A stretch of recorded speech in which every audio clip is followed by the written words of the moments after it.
So as the countdown was coming onto Riverside of what I was to go live, before we went on air, I said, what should we call this episode? And I didn't know. And literally as the countdown was happening, I went, should we just call it The Tale of Two Misogynistic Men? Because we have two stories to discuss today. One is Andrew Huberman, potentially being a bit of a misogynistic prick. And the other is James Bond, a misogynistic prick that we all love.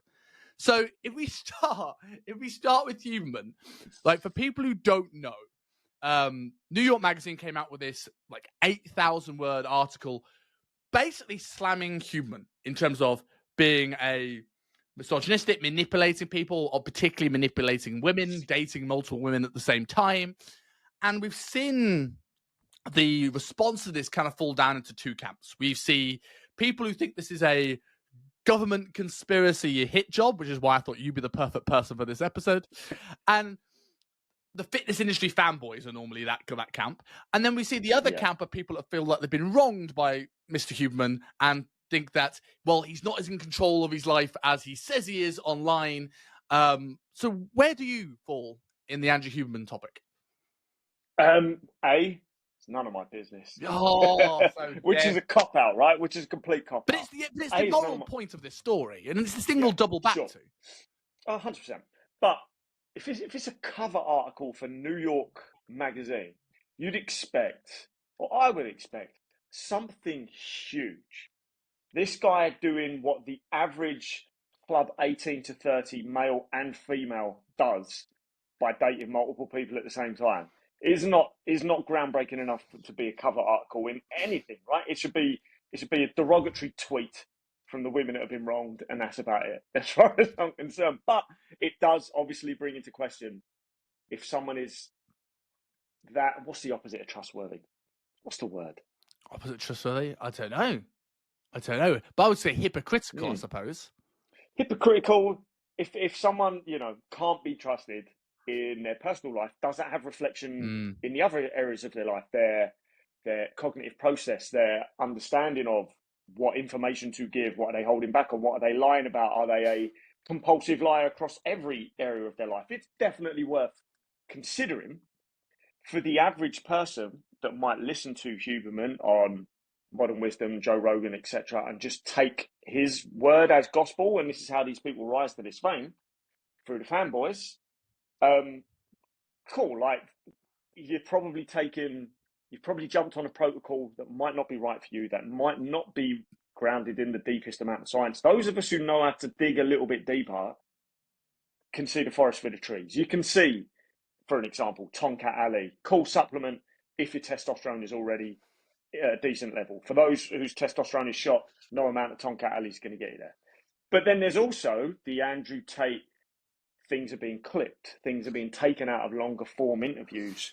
I said this a couple of years ago. One of the first things I saw, I was saying this is the way future marketing is going to go, was a clip of Andrew Huberman talking on Rogan about Tonkat Ali. And it was an advert for Tonkat Ali as if it was Huberman's thing, as if it had all the correct information about it. It was a sham advert for a supplement company that probably didn't ask Rogan or Huberman permission to use that clip, all sorts of stuff. But this was just part of the guy's elevation to fame, and when you get that big, there's people that want to take you down for whatever flipping reason. But when you get that big, there's more people casting an eye on what you're saying. And if some of the stuff you're saying isn't right, you're going to get louder, more vocal criticism. But the personal life stuff, for me, that's more unrelated. I think when you first texted me about this, I didn't know anything about it. I saw, for a while, I've seen the Nadolski brothers kind of calling him out a little bit on certain pseudo-scientific bits, but I don't know exactly what. I've got their podcast saved in my list, and I still haven't listened to it about him. But as soon as you text me about it, I just had a quick Google, Andrew Huberman, not trustworthy, whatever. I was like, okay. Doesn't mean we should instantly discount everything Huberman has said. And if you want to do that, then go and burn all your Stephen Hawking's books, because that geezer went to Epstein's Island. So therefore, you can no longer believe in black holes, theory of whatever else, right? Physics is now no longer accurate. You know, Physics like, is it's changed non-existent. because, you know, like, physics doesn't want to be associated with Stephen Hawking, so we're just going to Exactly. change our views. Yeah. So there's no need for an immediate disassociation from everything Huberman said. And if you look at Huberman's advice on a basic level, okay, maybe slightly out of his remit, but some kind of sound protocols in there. But, like, this is the thing about out of remit, right? Like, I think we take this sometimes, this thing, especially people are trying to refute people, of like, stay in your lane thing a bit too seriously. I always remember, and maybe people are going to go, shut up, Simon, who look at you quoting, but I always remember that do you ever see Paul Saladino on Doctors? Have you ever seen this, the TV show No. Doctors?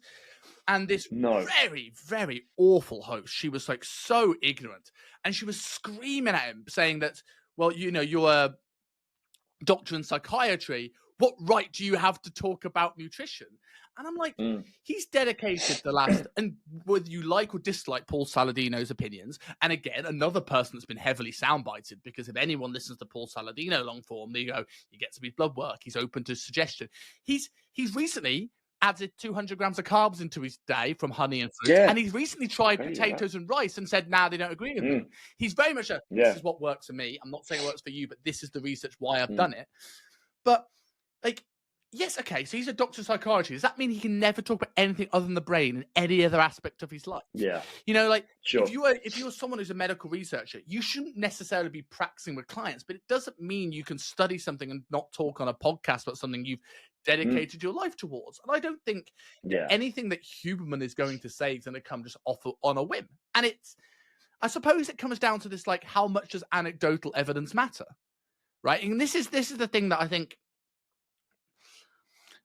this is the thing that I think I wish that most coaches would kind of understand. This is this evidence-based versus evidence-informed thing, right?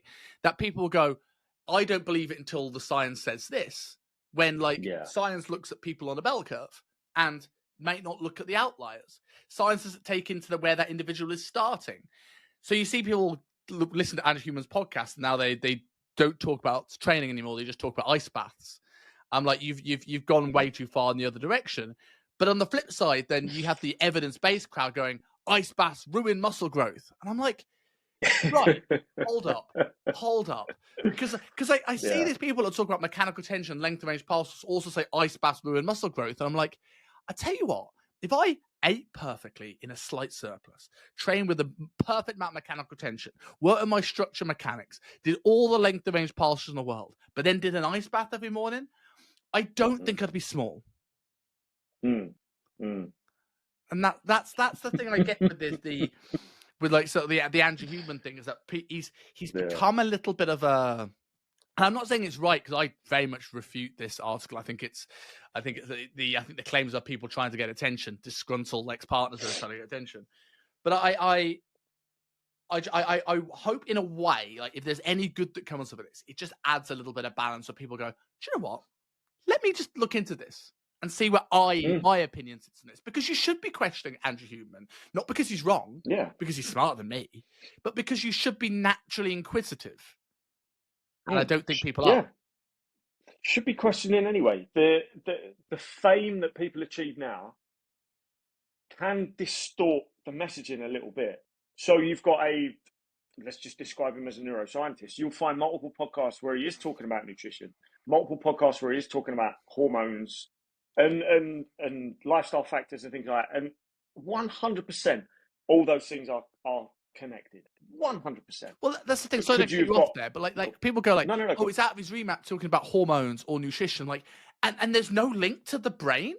Like, if you want to understand the brain, you got to have to understand how hormones work. Like, the endocrine system starts with the hypothalamus, right? So, like, I think people are going to go, oh, it stops there. As soon as the hypothalamus talks to maturity, as soon as it goes to the adrenals, you need to shut up. I'm like, no, absolutely not. These things all link.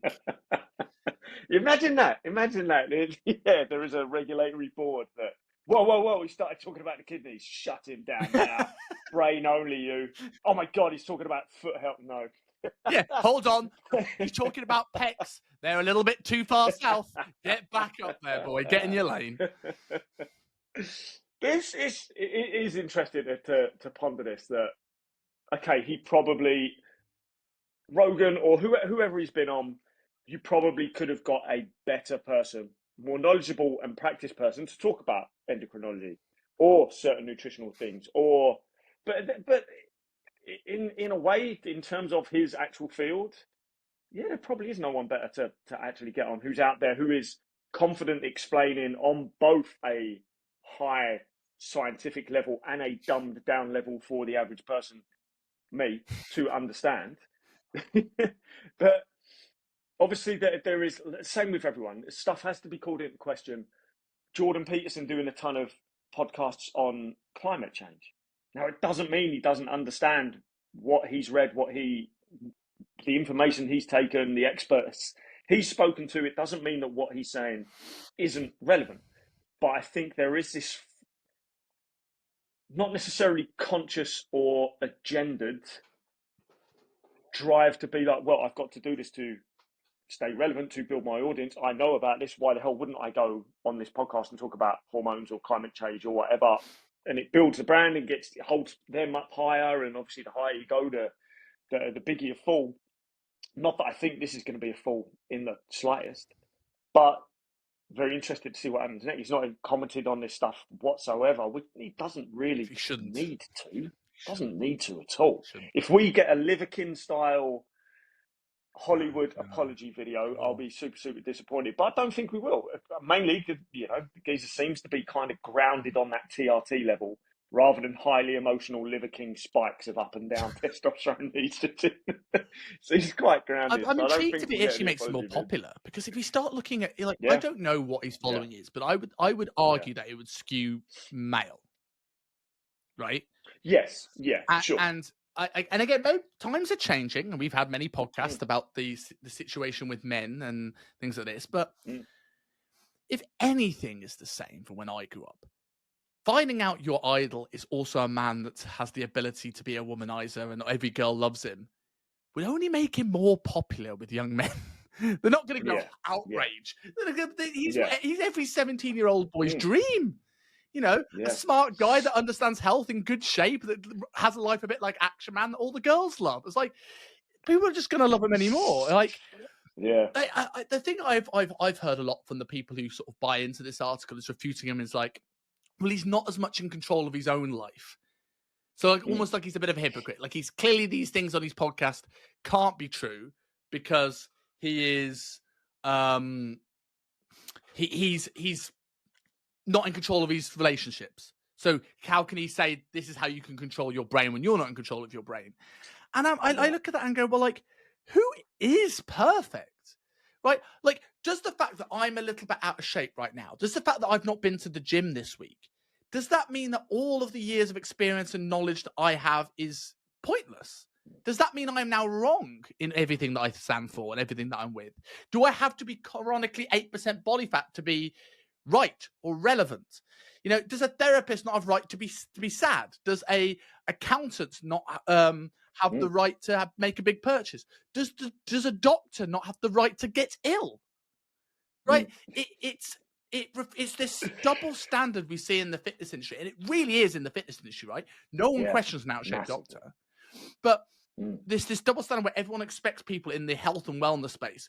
If you're not perfect, then why do I believe what's coming out of your mouth? And I think, like, I have not met a fitness professional. Actually, that's a lie. I've met a couple of the genetically gifted people that just got into the gym.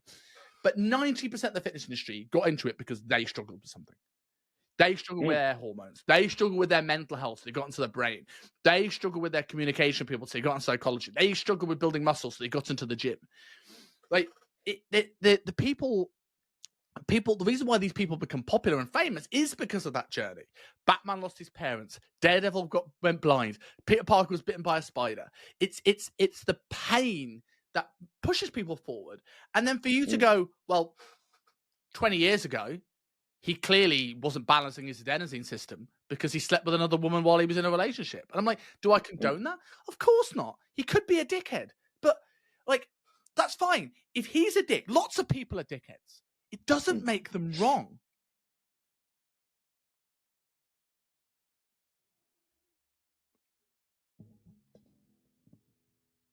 There's a little bit of a lag going on. Yes. A little bit of a delay. But quite right. And anyone listening, do not think that we're defending cheaters or things like that or whatever. But I thought this was great. I've got it saved on my screen because I was pissing myself laughing.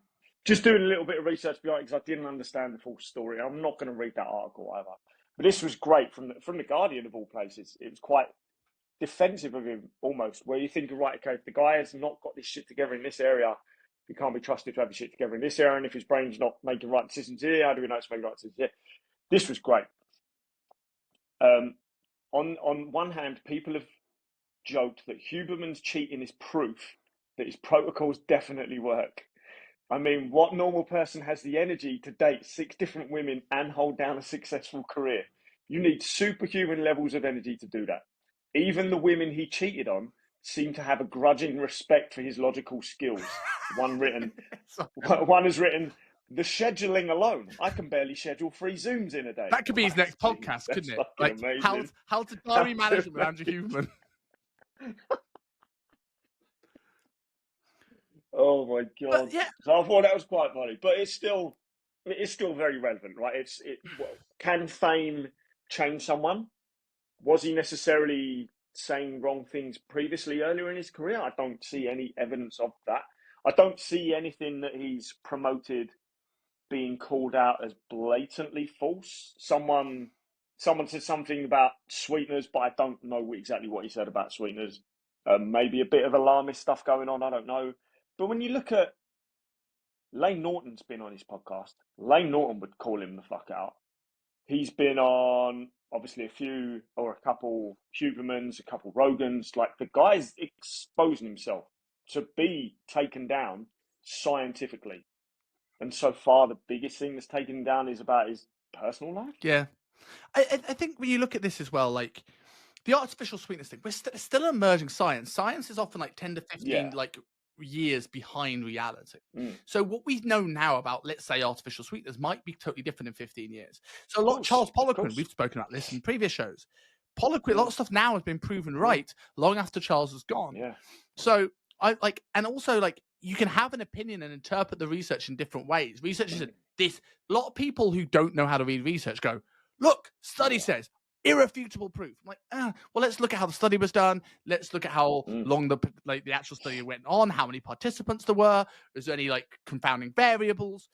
Like, it's a collation, a summation of lots of articles over time that informates our opinion, and still a best educated guess. Science gives us an idea. It doesn't give us bang, 100% irrefutable.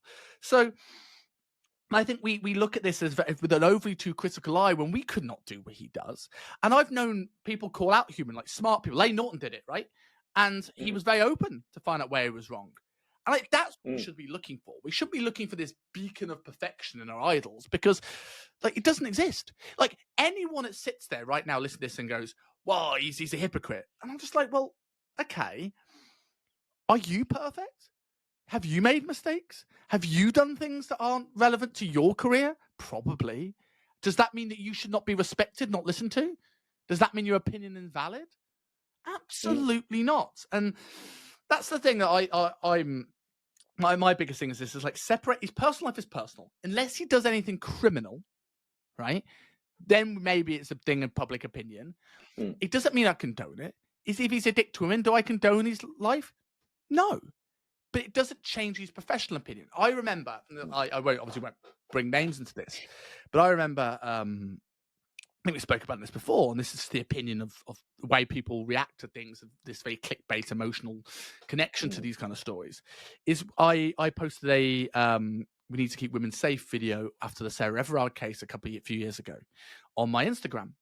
And then I did that, and then I posted up a story of, really enjoyed this lecture on reverse dieting by a certain person. And I got slammed in the DMs going, how would you promote this person after that video? You know, he's done this, this, and this. And I'm like, well, I don't condone that.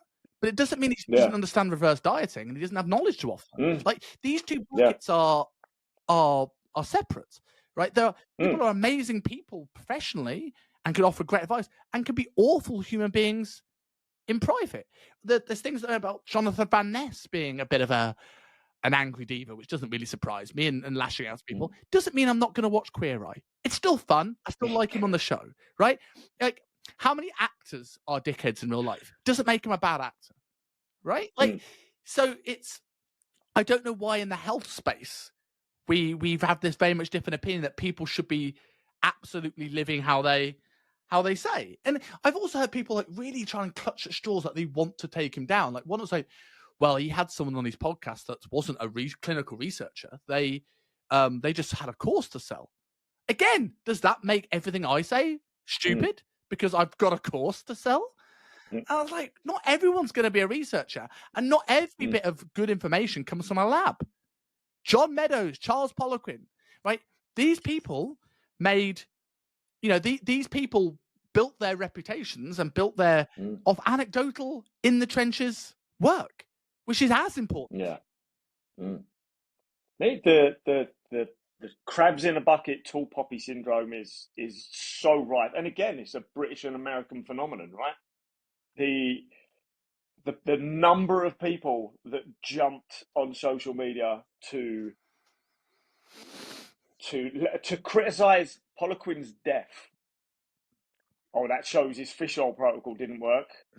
Fuck me, bruv. Come on. And I saw that a lot. I'm like, come on, man. That's ridiculous. Louis Simmons got it as well. Louis Simmons, all sorts of people have got higher up, becoming, some of the greatest strength coaches in this space. And there's smaller people with nothing going on that want to take them down, or people in that mid-level with a bit of a jealous spite that want to be up where they are, etc. Even being critical, right?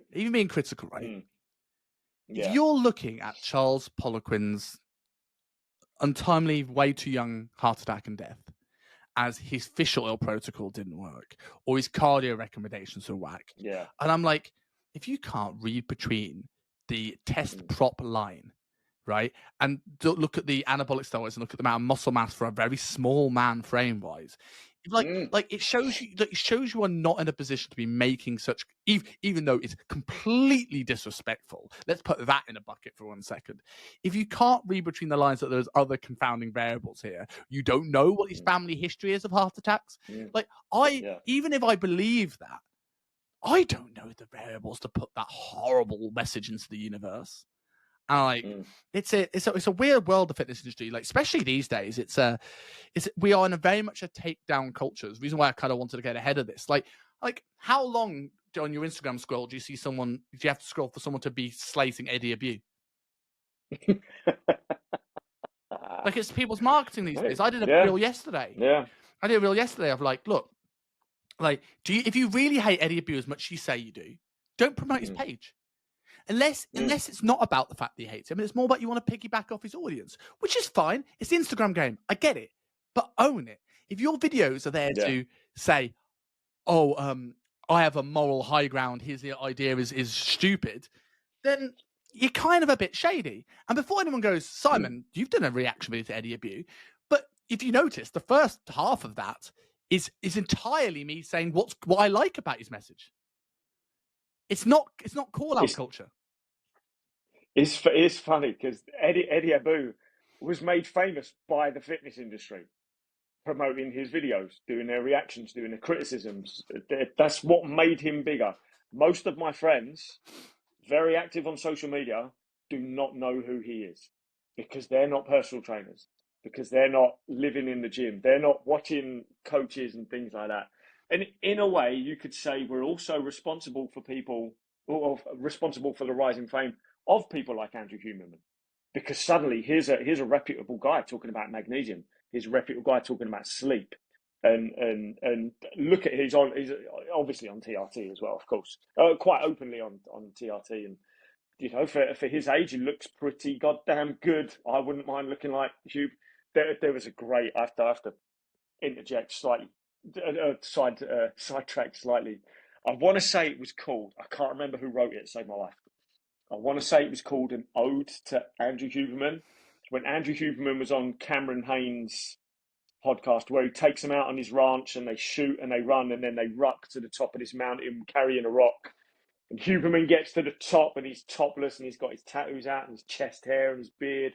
It looks absolutely glorious. And this article, an ode to Huberman about you've not just got grey and black hair on your chest, you've got the perfect ratio of grey to black hair, and like how the sun is cascading across all three heads of your delts. And I was really going, this is fucking amazing. It's just beautiful. But we are partly responsible for these things, right? It's the industry sharing these clips most of the time because we're taking the positives and going, here, this is my message as well. I'm saying this too. Here, look at me, look at me.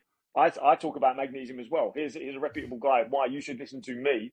But it just pushes the rise of these people like further and further. And then we'll be the first ones to go, oh, actually, here's why you shouldn't listen to him anymore. And it's a weird industry when you really think about it. I do wonder, we've spoken about this several times, does this happen in other industries? Does this happen in finance and legal and infrastructure? Is this just in health and wellness industry specific? I don't think so. I think this is a very much a fitness industry thing, because I think the barrier to entry in the fitness industry is so low. I think it's encouraged to do your research in a law firm, but in the fitness industry, when people aren't academically minded, they've maybe dropped out at sixth form and then they do a 6-week course, that they don't know how to look deeper into things. They don't know how to study. They don't know how to admit they're wrong. So you get this. I don't understand how to question it. He seems smart. I'll just clutch onto his opinion. And that's how these people become big. And in the same way, it's the reason why Eddie Abu's been so slammed. I don't agree with everything that Eddie Abu says, but it's very much I only understand calorie deficit. He threatens the only thing I know. So all of a sudden he becomes the enemy, which is I just don't think is accurate. So where do you think personally the middle ground is with this? The middle ground is recognizing that you can't have. So the sad reality is you can't have heroes because, and this is a good and a bad thing. Everyone's flawed. Every hero. Oh my god, you ever have? I need the Huberman supplements. That's what I need. Yeah, every hero you have is flawed. So the best heroes you could possibly have are flawed. There will be a history of drug abuse, potentially sexual abuse, potentially cheating, like we're seeing, money-related things. There'll be aggression, violence. There'll be. It doesn't matter who. Everyone's got something hidden in their closet, and the higher regard you hold someone in and hang on their every word, which is dangerous because again, people are human. We're all flawed. We have the potential to misread. We have the potential to misunderstand. We can have fame changing our message slightly as well, and distorting your perception of who you actually are, which is a common thing we hear from people. They don't know who they are anymore once the fame's got to their head. You can't hold one person up as the be all and end all. You've got to follow every single word they say, because not everyone completely has their shit together. And the higher regard you hold people in, the more disappointed you're going to be when some of this stuff comes out. And for some reason, it is in the media's interest, no one else's interest, it is in the media's interest to push this stuff. Not that really anyone cares. You could have gone the rest of your life not knowing any of this stuff about Huberman and it wouldn't have affected you in the slightest. But the media loves to know how to push that button. You need to know this thing about this person. And that's just a distraction from what you need to do as a person, live your best quality life, So after a quick webcam malfunction, we're back, but I think you absolutely nailed that last point. I think last thing I've got before we move on to topic 2 of the day is, do you think there's any relevance to the fact that there's potentially a hit piece on people who are promoting non-mainstream media pharmaceutical options to health? Like sunlight doesn't cost anything. Weight training doesn't cost anything. Ice baths may cost something, but you can do it in your home with a cold shower. We are promoting cheaper alternatives that don't need this. Is there validity in this, or are we all putting our tinfoil hats on a bit too prematurely? There's 100% validity in this. There is vested interest in pharmaceutical companies that are invested in media companies as well, promoting their message over anything else. I think as soon as any non-pharmaceutical message becomes mainstream, it gets taken down fairly flipping quickly. And personal attacks are obviously a very, very easy way of doing so. The major pharmaceutical companies, obviously, it's all profit for them. It's all about profit, not necessarily about the best potential care or product on the market. So as soon as someone comes in saying sunlight and sleep and hydration and the right supplementation and the right stuff in your diet, what wonders that can do for you, obviously that draws people away from the pharmaceuticals, profit goes down. This ain't even tinfoil stuff, right? Obviously the tinfoil stuff we've done a my million podcasts on argument those, we there could is do that that again. I appreciate that tinfoil stuff, like the pharmaceutical companies aren't going to promote like these healthy ways of doing things because they want you to buy the product, like any business, right? Like, I mean, maybe I do it, and maybe this is why I'm not rich, but I shouldn't maybe promote other education companies, but I wouldn't slam them. I wouldn't try and pull them down. So, like, I suppose where the tinfoil hat thing comes in is like, okay, yeah, I get it. Pfizer aren't going to tell you to go outside and get vitamin D, but are Pfizer going to try and go out and get a coordinated attack on Andrew Huberman? And also, like, I know these pharmaceutical companies are powerful, but like, are they really going to have people in all these journalism and magazines doing their bidding? Like, it seems very New World Order coordination for all these people to be on the same page against the fitness space.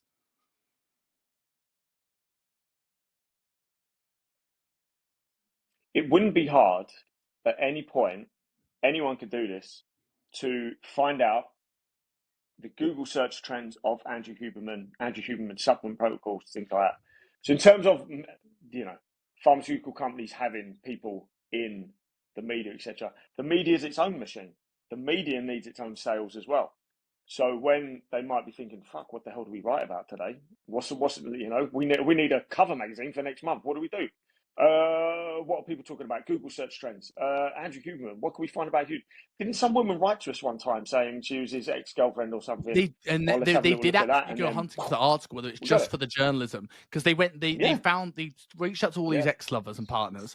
They got the dirt, and then they verified them, tried to verify them with is it Stanford? He's from, what is it, Harvard? Stanford, right? And they stuck up for him. So they went to his family. They even spoke to his father. I'm like, this is low. Mate, they're relentless. They're absolutely relentless. They really flipping are. It's ridiculous. And it's scary what happens behind the scenes in media. They know everything. They know absolutely everything. Everything is perfectly placed.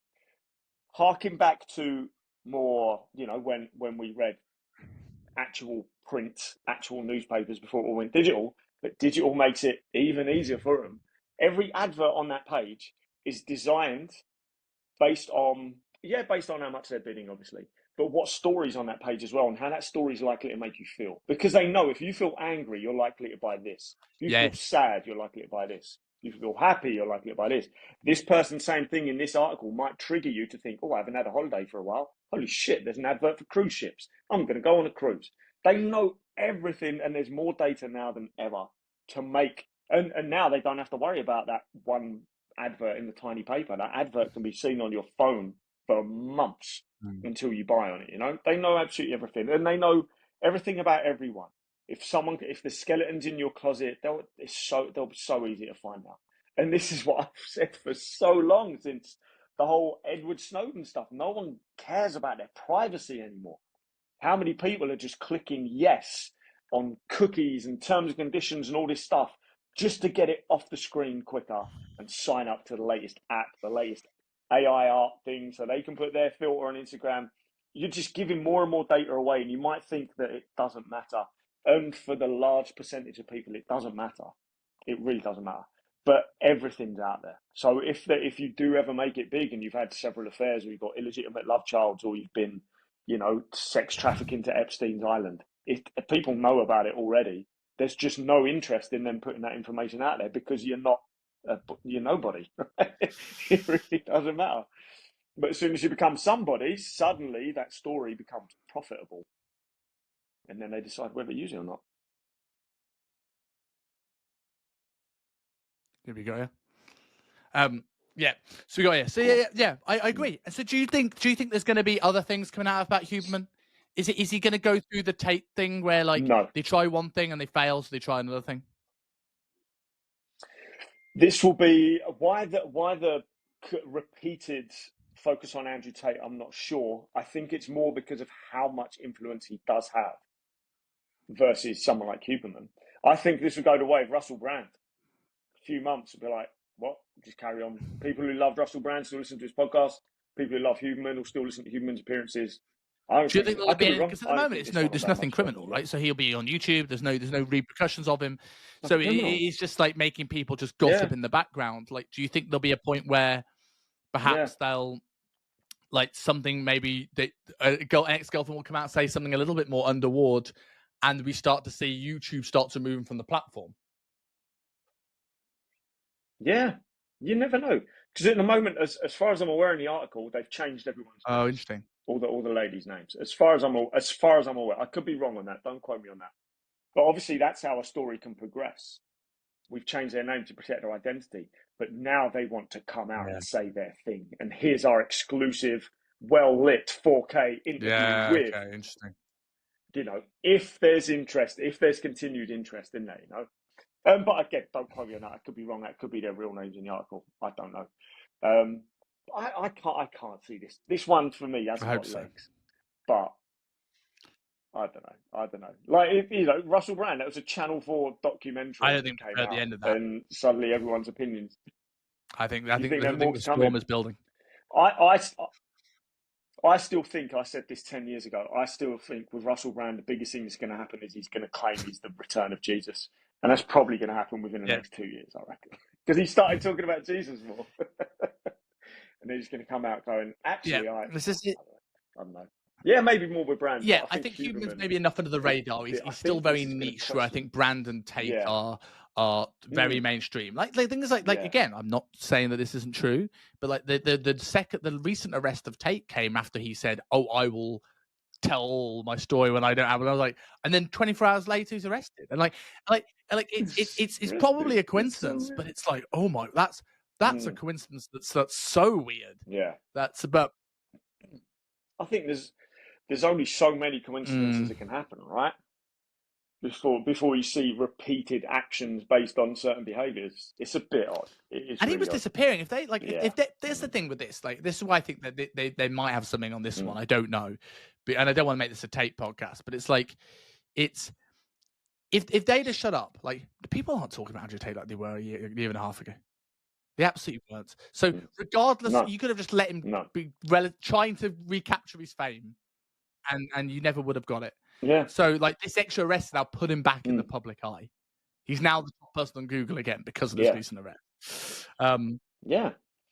And you're just building people up for a bigger elevation of fame. Rogan, people tried to take Rogan down for ages, bigger and bigger. People tried to take Joey Diaz down at one point. He's got a sold-out tour on the back of that. Jordan Peterson can sell out the O2 Arena. If you don't want to make these people bigger, don't talk about them. But there's so much interest in talking about people. Yeah. So moving on to point 2. This is the one I'm particularly excited about, because this is my thing. So a report from The Sun, reputable article of The Sun, claims that Aaron Taylor Johnson has been formally offered the role of James Bond, and he was suspected to have signed the papers later that week on that article, which was now basically about a week and a half ago. Now, we've been getting, since No Time to Die, articles like this of this person speculated to be the next James Bond for a very, very, very long time. This feels different. This feels different because, one, he's the kind of person he would cast, like an up-and-coming actor they probably don't have to pay too much now in the first movie, but they can rise up. It feels different because I've never seen the mainstream media catch hold of the rumor quite so much. It's off cuff going, Henry Cavill's slated to be the next James, Tom Hiddleston's slated to be the next James Bond, but everyone's reporting on this. He was at award ceremonies for the Daniel Craig premiere. He went to spent New Year at GoldenEye. Now, don't get me wrong. If I was the agent and manager of Aaron Taylor Johnson and he was in these rumors and I wasn't getting it, I would spark rumors like, let's go on holiday to Jamaica and let's take a picture in GoldenEye. Because even if he doesn't get it, he's now going to have more fame because of this at this moment in time. But this feels different. But I'm gonna hold my pinch of salt until Eon formally says, he is our man. But do you think there's something in this? And what is your thoughts of Aaron Taylor-Johnson as the next James Bond? I think there is more than potentially something in this. This could be a massive, like I say, this could be a massive PR effort for whatever else he may have upcoming, or just to keep him relevant, or whatever. Right? It could be, but obviously that's just a thought. That's not me saying that it's definitely what's happening. The media noise about this is obviously quite loud compared to previous people who they. I'm trying to wait for me flipping thing to load. I've got a. This bit is relevant, but also not relevant. Straight away, bookies will put out who do you think is going to be the next Bond, and people will vote on this, and this can then dictate the odds as well. But obviously, Bond has never been down to public vote, so instantly these things are beyond irrelevant, and it's not going to flip in load. But one of the things I thought this was interesting. This is from William Hill, Vegas. You know, whether that's reputable and trustworthy or not, just as the picture disappears as I'm talking about it. But like top level of Brits who have voted for who they'd like to see, 14%, which is the highest amount, is still Idris Elba, which is definitely not going to happen for multiple reasons. Too old. Second, matching at 13% is Tom Hardy and Henry Cavill, two people we've spoke about that clearly obvious why Henry they would Cavill's make still my choice. Good Bonds. Cavill over Hardy all day, every day. Yeah. James Norton, Richard Madden. Richard Madden was my choice for a while. I think Citadel will ruin it, Madden, right? Because it's too close. They've seen him as a spy. Yeah, I think so. And like Henry Cavill signed up to some Warhammer thing. That's going to be series for years. That is going to be. Luke Evans. Then two geezers I've never heard of in my life. Only 2% of Brits would want Aaron Taylor-Johnson as their new 007. Looking at this survey, Idris Elba, sorry, a couple of flies trying to get in my fucking face. Idris Elba, Tom Hardy, Henry Cavill, James Norton, Richard Madden, Luke Evans, Aaron Taylor. To me, this sounds like a survey of female. Who do you want as your fucking Bond? Because it's all hot older guys, man. What are you doing? So there's no relevance in this, obviously, because it's never been down to public choice. Never. Daniel Craig, as soon as it was announced, the media hammered him. People hammered him. He'll be a terrible Bond. He looks weird. Aaron Taylor-Johnson, cut his hair, take his beard off, or shave, as you know, the common phrase is, looks weird. He's not your stereotypical good-looking guy with the hair, with the beard. Oh, yeah, he looks quite good now. For me, if he's Bond, I want that haircut. Come on, man. I don't want a long-haired Bond. I don't want that. And a little bit more clean-shaven, unless you've been in the field for a while, I would prefer that too. Which means we're going to have to deal with a weird-looking Bond. We had that with Daniel Craig anyway. That scene where he comes out of the water in Casino Royale. Guys and girls, regardless of being a bit weird. Like, he's not a pretty boy like Roger, but Connery isn't.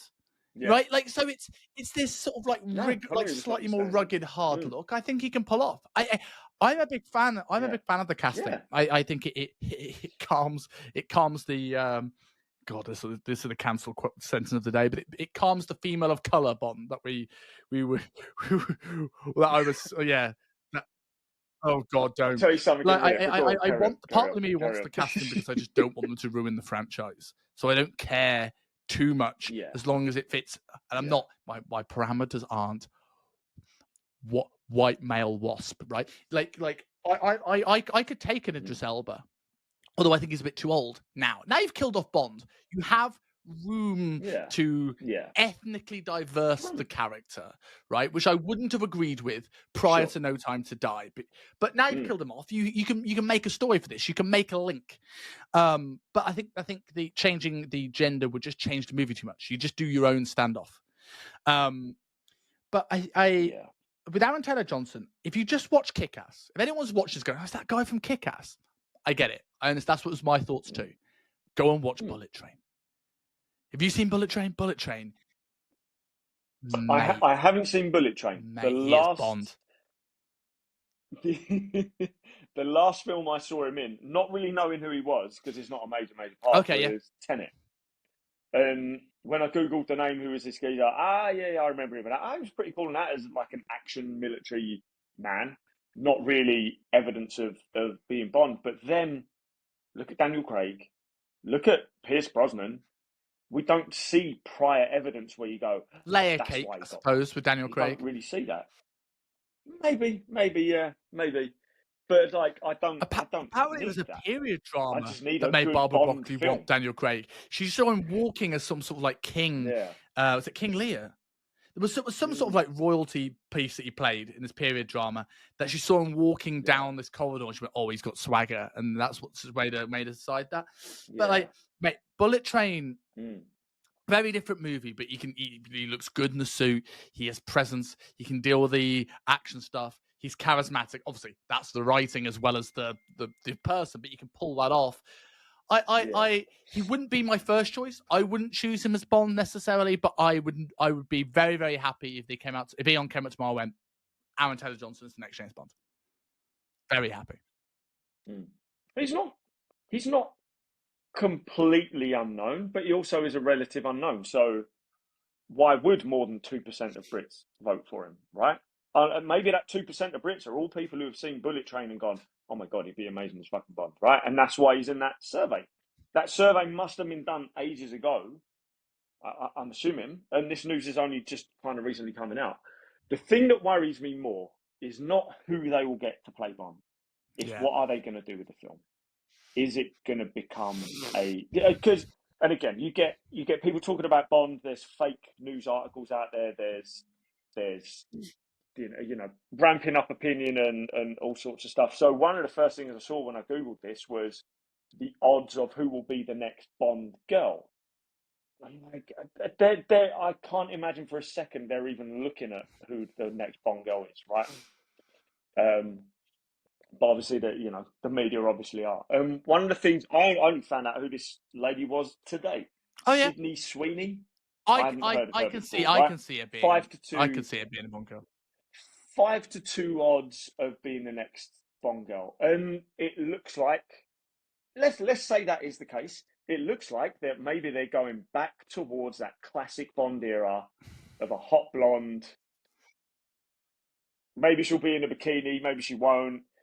And whatever, because obviously in the last couple of films we didn't have that stereotypical Bond girl as such. We had Anna de I can Armas. never remember her last name. Anna de Armas, like wearing the least amount of clothing on the screen, pretty kick-ass, pretty cool, scene done in 20 minutes, not really a Bond girl. The main love interest was rarely, wearing anything skimpy or anything like that. It was kind of covered up and modest, really, if anything. So maybe we are going to see more of a we'll go that far. Testosterone. I don't think we'll go that far. I think we might get the odd bikini shot, but it'll be played down. It won't be unless they want to reference the original Bond movie. It won't be coming out of the water. It won't be like Halle Berry's attempt to be Ursula Andress, right? Like it's not going to be Honey Rider unless they're referencing it. I think it'll be there because it's a plot device. They happen to be on a beach environment rather than they're trying to glamorize how sexy this woman is. Like, which is not a shame. Not a shame. That's going to sound very misogynistic, but like it's a shame when you look at these things. It's like, what's wrong with celebrating that a woman is sexy? Like that's cool. Like that's as cool as like she could be sexy and ass kicker and a boss bitch and keep Bond in his place. Like I don't know why you have to play down the sexiness to appeal. Like it doesn't have to be degrading to be sexy. It's going to be empowering. No. Vesper Lind, right? Absolutely sexy, but she was like smart and intelligent and played it well. But the one I've heard, oh God, I can't remember her name now of thinking of it. The woman from Hollyoaks, who was also in that latest Harlan Coben movie. She's going out with Mark Wright. Harlan Coben. No, I don't know. I'm going to Harlan Coben Netflix series. I'm going to Google this now. You'll know who I mean as soon as I say it. Googling on air. I appreciate this is not good for the audio listeners. This is why I'm chatting to it. We had Not Safe, Not Stay Close. What's the latest one? 2023. Let's stay. 2023. There was one that she had in Fool Me Once. That's the one. Fool Me Once on Netflix. Have you seen it? So the main woman in this, Michelle Fool me Keegan. once. Michelle Keegan is and No, I if don't you think I've seen any of Google these. Michelle Keegan after this, you'll be like, oh, okay, I can absolutely see her as next Bond. Strange to have like a northern lass as a Bond girl, but I reckon she could pull it off. The thing I'm intrigued at, I agree with you. Where are they going to go with this after the last one was very heavily pushed in a, dare I say, woke agenda with Father Bond and killing off Bond, and not only no womanizing, but almost laughed at the concept of potentially womanizing. Yeah. Yeah. I don't know. I think, and I touch wood with this, we are past peak woke. And I think we're in this situation now where I think they may not in your face go back to the old school Bond. They don't want to upset people that are still very triggered. But I think they will they will do a much more traditional thing where they won't push the boundaries anymore because maybe of the backlash of the No Time to Die ending. I generally thought the No Time to Die ending was a test to see how far they needed to go with this. And I think it's kind of failed. Sure, I think most people disliked the ending. Most people didn't like the villain wasn't fleshed out in the storyline. I think there's good bits about the movie. Certainly the opening hour was one of the best on record in terms of Bond movies. But massively so. I think the next movie is going to be a little bit of return to style. I hope. And I think the casting and the director, and this is the reason why I don't necessarily believe the Aaron Taylor Johnson stuff right now, because I have no word of a director being announced. Of course, yeah. And it was not that long ago that Eon Productions and Broccoli Family were saying we're not even doing anything at the moment. So, but maybe that's all deflection, you know? Maybe they have been, maybe that is still their thing. They're just looking in the background and now they have found their guy. I don't know. We can't possibly say, you know, until stuff is officially announced. Do you know what my biggest fear is? My biggest fear is that she doesn't want to say never. But maybe both Harry Saltzman and Barbara Broccoli are like, look, we're getting close to retirement age. I don't really want to do another one. So, and does Bond, like, is the Bond that because Barbara Broccoli's the one that came out and said that she doesn't want to cast a female Bond, which suggests maybe Barbara Broccoli knows that the Bond she wants to write might not be feasible in 2024, 25.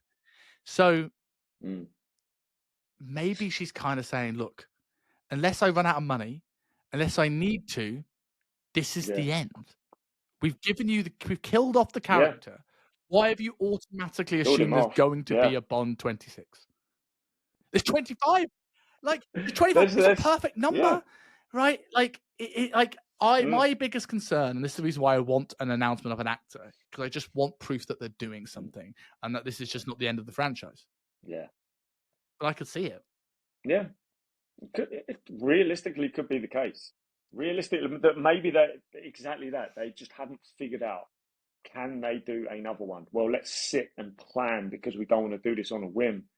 Maybe it is over, and it wouldn't be the worst thing in the world if it is, because we've got some fantastic, incredible movies, and we don't want more stuff that could wreck the franchise. We've seen that already with Batman, Superman, Spider-Man, etc.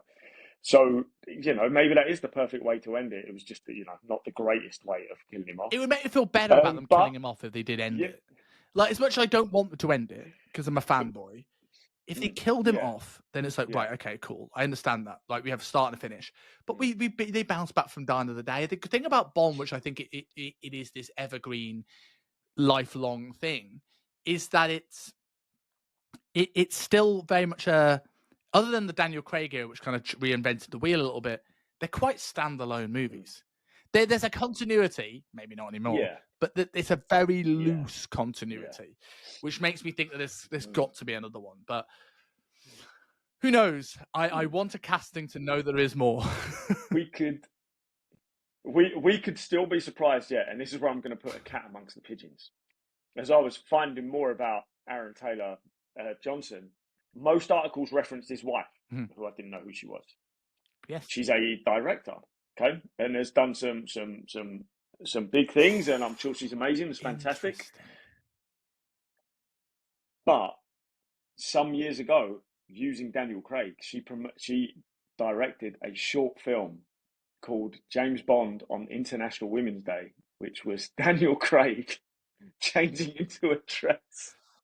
So, if it gets officially announced that Aaron Taylor-Johnson is the next James Bond, that I can guarantee you, well, let's put it here as a world first, that there will be articles at some point they're going to get Sam Taylor-Johnson on as well, and it's going to be this woke, dress-wearing, trans Bond or whatever.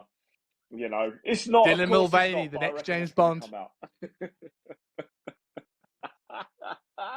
Oh, mate, imagine that'll be some company will use that as the advertising for their own Bond agenda, without a doubt. Oh my god! Yeah. Now, I'm. If this is either the end, or for me, this is a return to some form of prowess, because all the movies recently have been relatively good. People hate on Spectre. I thought it was a good old classic Bond movie. Quantum has some fun bits in it. It's not terrible, and so I think like I think the biggest question here, as you know, is if they are continuing, like, and they are going back to return to form, what form are they returning to? Are they going to the Bourne movies, essentially, is what Daniel Craig's Bond was, or are they going to a Pierce Brosnan? Yeah. And I think this is where the casting becomes interesting. I think a Aaron Taylor-Johnson or Richard Madden would lean into it's carrying on the Daniel Craig style of movie. But if you go Henry Cavill, you're probably leaning into the Pierce Brosnan, Roger Moore, slightly charmingly camp Bond. Which, to be honest with you, I think if I generally believe if Bond has a place in today's world, I think it needs to be. I don't think it will be. I think it will be a bit more of a gritty action hero thing again, because people tend to like them. But I think if you can play it off as a bit tongue in cheek, you can probably get away with a little bit more Bondiness without the backlash. So I think it does need to go back to being a bit sillier. I know. What do you think on that? What style do you want this next Bond to be? I just missed the last bit of your last sentence with that question. Sorry, bro. It's tricky because knowing how modern movies have to be made now to make their money and keep people's attention. What was it? The last, not that I've ever seen anything since the first one, but like the last Fast and the Furious was a cut every 3 seconds or something like that, because that's the average attention span. And I would hate to see that as the directorial style in a Bond film. That would kill it for me. So again, there's so much at stake. Like, how do they make it? Do they go back to that classic style of movie making alongside the classic style of Bond? Do they? I would like to see. The biggest issue I had, and you spoke about this with someone recently, and this is what I said in the cinema, that it got to the point where I was like, this is Mission Impossible. This isn't Bond. Once we got through that opening Bond scene, I was like, this is Mission Impossible now. Which was still, still better than a completely shit Bond film. So I don't want to see them go that direction. I would love to see, not a complete return, because I don't think it's drifted too far from it, but that classic Bond is that's what Bond fans want. So why would you make a movie for non-Bond fans? That's the thing that I always think. Does it stay in the modern day? Ooh. Well, I think that's where it becomes risky and potentially becomes more Mission Impossible than anything else. A little bit too futuristic, but that could be interesting. Would they take it further back in the time? If you ask my dad, he wants a return to the 60s, and it's not just because he's like the good old days. Because my dad was born in 58, so he was very too young for the 60s. But my dad is very much like, look, gadgets are no, who cares? We can do them all from our smartphones now. And everything can be like, boop, I pressed a button and these things solve themselves. And I get that. And like where the locations were still charming and elegant, whereas now everyone can go to all these locations. We all do the Bond lifestyle in terms of pop into different islands and places. So it's not quite as glamorous. Yeah. But I disagree. I like the idea of the style of the movie of the 60s and that tongue-in-cheek and a little bit charming, but still a very serious core. But I think the biggest appeal of Bond is that guys want to be him, and till recently, girls wanted to be with him. And I think to do that, you have to put in the modern day. Like if as much as I love the old Bond movies, I tend to find myself coming back to the Daniel Craigs more often, because now in today's world, if I go, oh God, I want to be like Daniel Craig. And when I originally watched the Sean Connery ones, I want to be like Sean Connery, but I can't picture that. I can't get that feeling, that swagger coming out of watching a movie with Sean, because the whole movie feels alien to me.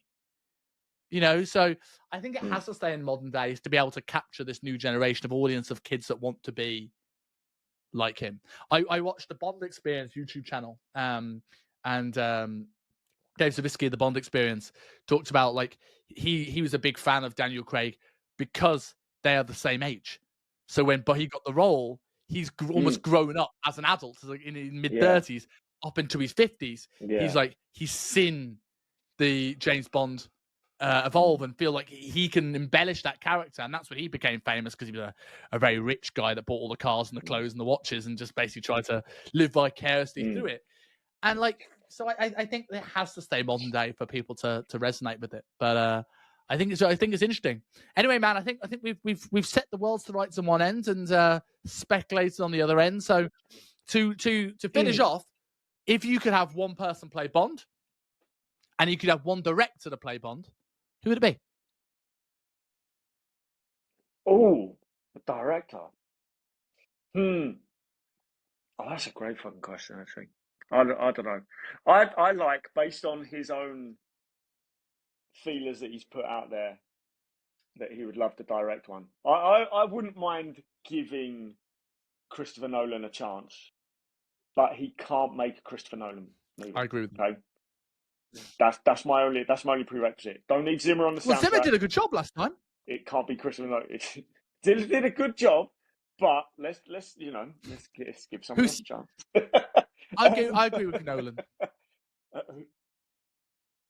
Nolan could be interesting, right?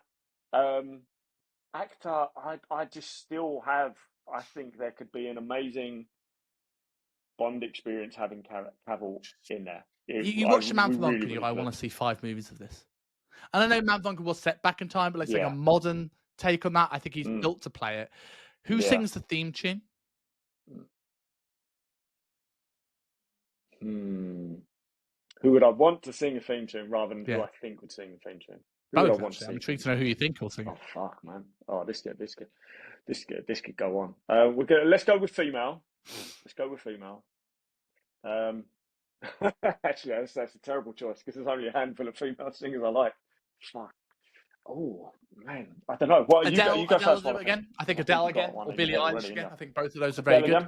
So I'd happily have Adele become the new Shirley Bassey. Cool. That's potentially my choice. And for actor, I'd agree with Cavill. I think absolutely. And then if I was doing a Bond girl, it'd probably be Michelle Keegan. I think it's different enough. I think she looks glamorous and she, really good looking woman, but also but very holds her own. Like can get a little bit of that glamorous Bond, almost Eva Green style-ness to her, but with that rough and ready Northern English lass, sort of that brings something a bit different. With also being able to work in 2025, and like no disrespect to Sydney Sweeney, I think she's a great actor. Like, do you lean too much into the Christmas Jones era with her, which I love well enough, but she wasn't great. Yeah. I mean, we could. I don't think we will. We could see this entire thing ruined. They could end up choosing the worst Bond actress. Let's go actress. They could have Taylor Swift doing the fucking theme tune. It could be absolutely terrible. Hate Taylor Swift's announcement as doing the theme tune. I wouldn't. It wouldn't be as bad as Madonna. I think she could do an all right job. You never know, right? Think about this. Let's take like just a quick little ending thing from me. Let's say they want to not revamp, but take it back to its classic era and its classic fucking Bond. Whoever they end up doing the theme tune could be a much older singer, Shirley Bassey, 60s, 70s, who's still around. Shirley Bassey, Tom Jones. You never know that. Shirley is she's still an amazing singer, but she's not the singer she was. Tom Jones still is. Yeah. Tom Jones can still wail, unless, of course, and I employ anyone to go search this out, as I discovered the other day, his cover of Purple Rain on his own TV show. But other than that, he's an incredible singer. You can't say anything other than that. You can't say otherwise without that. With Interesting. So, for where can people find you in particular, maybe to become more of a macho testosterone-filled man to be a bit like James Bond. This is what you offer people. So tell me where people can do that. If you want to be a suave, sophisticated, sexy, and jacked, but maybe not necessarily as mobile as Bond, because that's not my expertise in the slightest, and come find me at the Fat Loss Fastlane. If you want to put your candidacy forward for the next Bond girl, same place, come find me at the Fat Loss Fastlane, because I do work with men and women. If you, that's about it. if you want a vocal range to audition for the next Bond theme tune, it's not my area. Don't come see me for that. My wife's doing singing lessons. Maybe she can advise you. Yeah, amazing. I'll be taking them up soon because my band. I'm not saying anything yet. My band may be doing something this year where we need to be on our A game, and I haven't sung for a long time. And I tried singing in the car last night, and I nearly passed out. So I'm getting lessons. Interesting. So maybe it'd be a collaboration between you and my wife. I think is going to do the next Bond theme. So yeah. I mean, I'd vote for that. That'd be scary and disturbing, but quite epic at the same time. But awesome, guys. If you enjoyed this, please subscribe to the channel if you're on YouTube. Leave a review on Apple, Spotify. The more we can get this out to more people, the bigger guests to get, the more lavish studio shows we can get me and Robin chatting about things like Bond. But Rob, pleasure as always. Catch you soon. Thank you for listening to the Self-Made Podcast. I hope you enjoyed the show. Before you go, I've got a little favor to ask you. In order for us to grow the show, get bigger guests, get higher production value, and to get more clips of the show out to you guys, we need your support. So if you could give us a 5-star review on whatever podcast platform you're listening to. If you prefer to watch your podcast and maybe haven't realized that's an option, head to YouTube and search Simon Kingsley Dutton to subscribe to us there. Also, if you have any further questions about training, nutrition, or just want to chat shop, head to @Kingsley Dutton on Instagram. I'm very active there and happy to answer any and all questions. So until next time, I'll speak to you soon.